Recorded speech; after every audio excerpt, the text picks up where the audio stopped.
our civilization is not going well. A lot of loss is already on course. You do keep pointing about what's wrong with the current system. It means we have to rethink everything. But why? Why? That ground comes from life itself. Open up our curiosity even. Ele é uma mudança dos sujeitos que têm direito a imaginar, né? Looking at the individual as multidimensional. That our nature is to flourish, our nature is to blossom, to be as great as we can.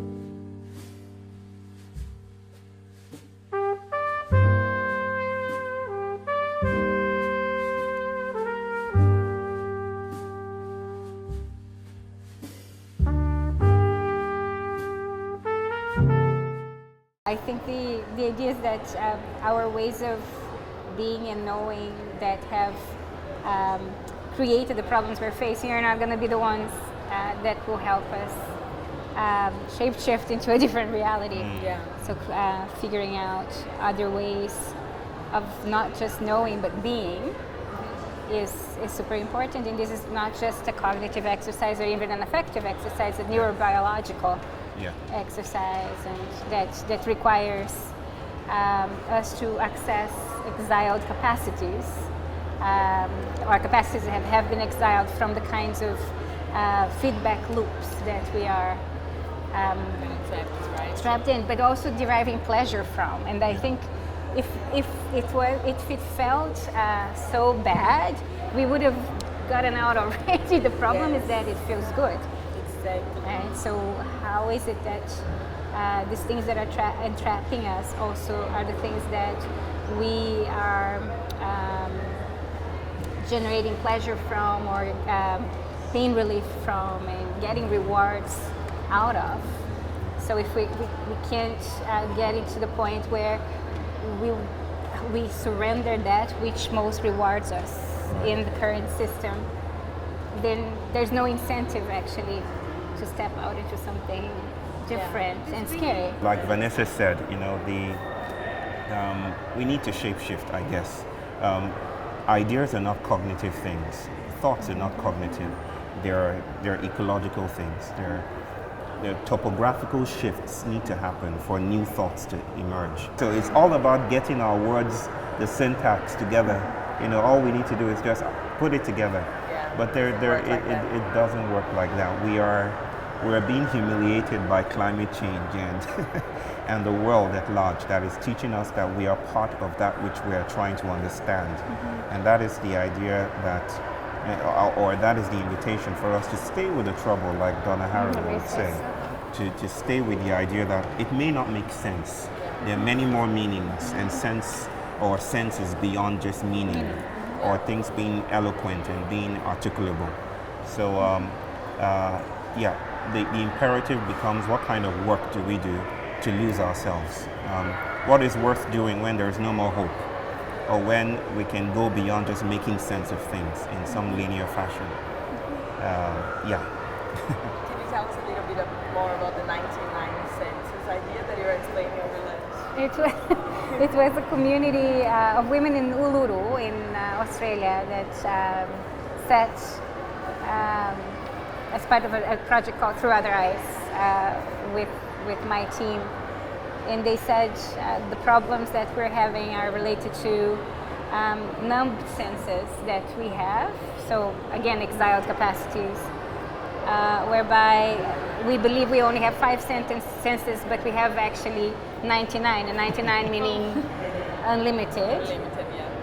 But making sense is one of the senses, but it's making sense came to overcode all the other senses, and to a point where we can only sense what makes sense in meaning. So this obsession with meaning, and then meaning and conviction as the grounds for change or for progress or human evolution is grounded in a specific culture. And maybe it has given us the gifts, but also created a lot of problems, both in terms of its restrictive capacity to, especially in terms of relationships, right? How we relate to the world, but also in terms of how we sense this separation between humans and nature. We don't, with the idea of 99 senses, we are nature. There's no man in nature. Everything is one thing. It's a bigger metabolism. It's not a static thing. We are part of it. It's part of us. And if it's sick, if it's getting stuck or having a big constipation, we are all sick. Right? It's being reflected in each one of us. So the idea of unnumbing or reactivating senses that have been numbed by our obsession with meaning and with words and with the idea that convictions change behavior means understanding that the problems we have are not informational problems. They are problems of a habit of being. And to change habits of being, we need to understand intellectual economies, affective economies, and relational economies, so that we can lose the satisfaction we have with what these economies give us. And in that sense, disinvest in it in order to be able to open up our curiosity even, right? And the possibility of wanting something else, or imagining, as you imagining the unimaginable. Why do you get? Why did we get addicted to this sense specifically in your idea? I think partly it's an exercise in trying to control and predict things, thinking that by articulating, by seeing language as something that indexes the world, we can actually progress into a teleology and get somewhere from A to B. Security, So in modernity, the ontological security we have is one that is grounded on certainties, right? So, but in this, being gets reduced to knowing, and then life gets reduced to meaning. So if we are reducing this to these things, obviously there are things, we are in excess of these things, but we don't notice even what we are that is more than knowing and meaning. And in that sense, it's our inability or our fear of dealing with unknowability, not just the unknown. Unknown is like not yet known, but there are things that are unknowable, and they're present and tangible. And for the communities I work with, this is where we actually relate, because the bigger metabolism is unknowable, and it interpolates us in unknowable ways. So what they say, for example, is that it's not appropriate to talk about reconnection, because we've never been disconnected. What has been disconnected is our sense of connection. So how do we reactivate the sense that we've never been disconnected, and that if we've never been disconnected, that my responsibility for everything, right, especially for dealing with the big constipation of things, is ever present and demanding that I pay attention, right? And that not that I do a specific predefined thing, but that I am present and ready to work and do the work that I can do, that is needed and demanded of me at that point. And that's why it's different from saying, okay, this is the ethical thing to do, that's the ethical thing to do. The ethical thing to do is not an intellectual choice or a decision. It's something that emanates, and that will compel you to go against your self-interest, or do things that contradict your self-image, right? Or that sometimes just asks you to step out of it and allow other things to happen, things that are out of your control and that may be scary. But if you're touching that thing and trusting that thing, you won't have a choice. You have to do it, right? Like when you started saying, I just started thinking that even before before language, we were addicted to meaning, right? Doesn't that also make us human? Like yeah, that's Okay. what I was just thinking. As one of the senses, meaning is a good thing. It's not a bad thing. But we can see it as what describes reality, or we can see it as an entity that plays with us, right? So it's not that meaning itself is bad or good. It's our relationship to meaning and what we expect meaning to do that is very historically specific. So the example that we use in one of the projects is of this it's a Maori grandmother who was asked, for example, Grandma, is there one God or many gods? And then she says, of course there's just one God, that the God that lives in heaven, the Father who lives in heaven, which shows an influence from Christianity. But then the grandchild asks, Grandma, what about the other gods? And she says, oh yes, there are those as well, right? So there's one and many. So for her, language doesn't index. It's something that there is reality that doesn't limit. There's reality that is unknowable, and there are the stories we tell about there's it. ways I talk about it or tell. Yeah. And then it's not something that she's attached to. Because the truth is not about coherence. Exactly. It's not about keeping things together, like you say about indexing. You know, where it's a confidence that if we put it together, that we would arrive. There's a formula, but truth is, taken away from its humanist anchoring. Truth is not the modernist Cartesian thing that we can hold, and claim like a property. It's something different. It's how we move in the world. I know an elder who tells me that when he was young, he would ask, where do we come from? Just like your story. And not a bushman, another elder man would point to a hole in the ground just outside his compound and say, that's where we all came from. That's where humanity came from. All of us came from that hole. But that's not, science might look at that and say that's rubbish, that's just romantic stuff. But that's exactly what that place, the human, non-human assemblage, has made possible. And it's meaningful and it's true and it goes beyond meaning. So how can we live truth beyond truth? How do we sidestep the convenience of modern boxes, that kind of put us into those categories? Yeah. That's the...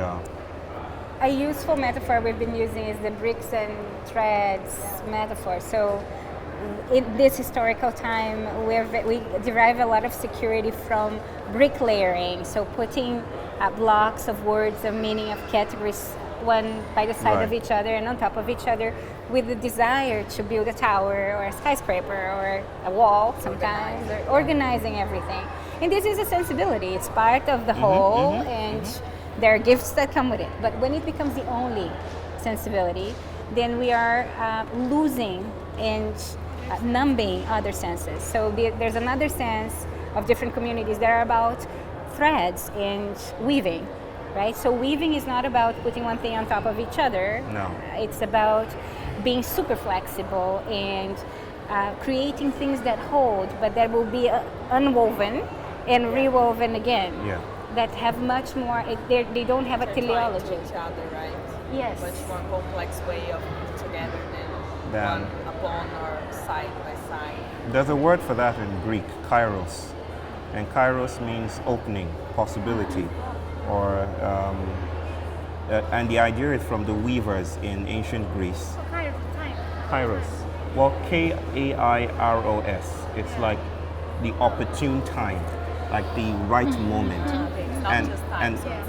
The sensibility is when the arrow strikes the bullseye, the very moment it strikes it is kairos. Or where with the weavers, with the warp and the woof, is it warp and woof? When the lateral thread goes through the longitudinal thread and pierces it, the moment it pierces it, that transversal moment is kairos. Kairos is like a beautiful contemplation that we are interlaced with the world around us. We're entwined with it. And it's not about categorization, which modernity is committed to, or postmodernity as well. It's about noticing that we are entangled with the other. defeats the whole idea of separability. So we become fragile aspects of a world that is ultimately unknowable, since there's a coming together and a falling apart at the same time. Nothingness and everythingness. Yes, nothingness is when you were saying that just a while ago, even quantum physics is opening up space for us to notice that the void, in classical physics, it's everything versus the void. And the void is empty, nothing. But now quantum physics is saying it's full of life. There's a lot. Exactly. Virtual particles are there. It's full of life. It's full of experiments. And that's very disturbing, because what it does to time, for instance, is the past is not past. The past is yet to come. Nothingness is full of abundance. There's a co-constitutive process that takes place that materializes humans with the non-human, which is just a fancy way of saying that we are, the separability we thought was intact, that connected us or that distanced us from the world, is, like Vanessa is saying, was never the case. We have always been part of the world. Being human, we can only speak from the position that we're in. Yes. So but the idea of shape-shifting, at least for me, is not to re-centralize human processes. It's to notice the ecology, the constellation of bodies that we are always and have always been in touch with. So for me, the idea is to move out, if you will, to move out of our confident epistemologies, our confident ways of knowing in our heads, and build new webs of alliances and intimacy with the world around us, to partner with the earth, to partner with soil and dirt and dying, and to not be so committed to our skills, and our practices of confirming our theories, to notice that there's something outside of it. And I think maybe science isn't doing too much of a good job in arranging that. Performative arts, I've always loved the arts, the way they break us down and compost us, or indigenous realities and practices and hallucinogenic, entheogenic. I wouldn't use hallucinogenic, because that has a lot of baggage. But entheogenic practices, how they bring us to fall apart, bring us to places where we fall apart. I'm just so committed to the idea of falling apart. At the risk of making that a new brand, it is or does feel like the ethics of our postmodern times. So one of the cartographies that we use too is the idea of a layered self. So at least 4 layers we talk about. So there's me in this body that is has a specific temporality and biodynamic. Right. And then there's me and you, me and other bodies. And again, in modernity or coming from Enlightenment thinking, that's about it. The 2 layers that we operate from, society and individual. But we talk about the third layer, a third layer being me in you. Right. But the you, not just you here, but the you as a wider metabolism consisting of both this planet, more universes, and things like that, with a different temporality where the I doesn't really live only in one organic form, and is part of several organic forms and shape shifts all the time. Right. And then there's another layer where there's neither me nor you. It's an us in an I beyond time and beyond form. Right. Which is not beyond in the temporal sense. It's just something that happens in parallel to the other. It's always already here. Right. And that's maybe is the unknowability. Right. The third and fourth layers are scary because they're unknowable. So we don't have language to talk about that. No. And we've been talking about thick language and thin language, and we're used to very thick language that has a break intensity and density and weight. But in the thread sensibility, we can see that language is much more flexible and plays with us. So aesthetic experiences that take us to the unknowable and to a place of the void that is everything. Right. Open up cracks in the bricks, and through the cracks is that this air comes in, light comes in, life comes in. So the art can work like that when not instrumentalized for the bricks, right? For confirming, affirming, validating. A narrative or a story. A story. We call it in the project sausagization. If it doesn't become a sausage that is then used for consumption, right? That then just appeases our desires to consume. Right. So if we can work with artistic spaces where this process of sausagization is not a colonial force in that space, I agree that a lot can be nurtured in terms of the cracks, right? In terms of what's coming up. Right. Unfortunately, it's difficult to for funded artistic forms to be able to operate in that way, because the expectations placed upon art at this point by many financial agencies and bodies committed to financial objectives, that changes things for the art. On the other hand, there are cracks even in that. And what is possible is beyond what is expected. Right? There are adjacent possibilities there everywhere, I think. The tool never stays faithful, you know, to the master long enough. Eventually, it will break apart. And you know, listening to you talk about thin language, the Celtic spiritualities speak about thin places. You know, maybe cracks in the world where things are, where the divine presses so closely in the mundane that we cannot divide them any longer. And I think, in a sense, you know, whether it's art, whether it's performed art, whether it's sponsored art, whether it's art in Chevron or UNESCO, or sometimes the cracks do appear. Thin places spontaneously appear in places, and we don't know how to track how they appear. So this does bring us to a place where we feel a need to recommit ourselves to the ordinary, like the ordinary around us. Like clowning, how could clowning be a response to climate change? Or how could mothering or cooking be, and it, you know, in the usual scheme of things, that might be, oh, that doesn't add anything at all. That's cosmically insignificant to cook. How does that respond to Bolsonaro? You know, how is that a response to Trump or fascism or nationalism?